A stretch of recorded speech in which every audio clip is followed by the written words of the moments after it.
si riuniscono per la prima volta i maggiori esperti del mondo di robotica, come le macchine hanno cambiato e cambieranno la nostra vita.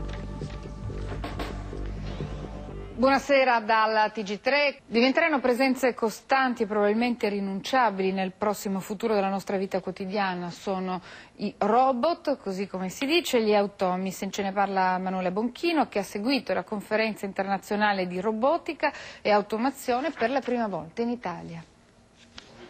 Questa è la dimostrazione che un robot può interagire in totale sicurezza con un essere umano. Grazie ai sensori di cui è dotato, ai vari bracci e ai giunti, sente il fatto che io lo sto toccando. Uno dei temi di ricerca caldi è quello dell'interazione tra uomini e robot. Perché c'è pericolo che un robot faccia del male a un essere umano?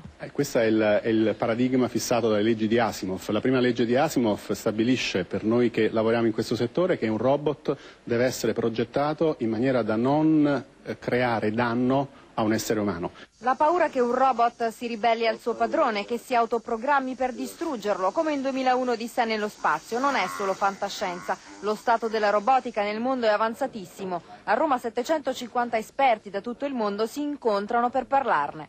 Questo è un progetto europeo che si chiama Friends, è il concetto di rendere il robot amico dell'uomo. In Italia, nel campo della robotica, in che cosa siamo bravi? Siamo bravi nella robotica sottomarina, nelle macchine industriali e soprattutto nella biomedicina. Siamo bravi nella parte che riguarda i software che fanno muovere le macchine, che le controllano, ma anche nelle questioni più filosofiche che riguardano il comportamento delle macchine. L'etica?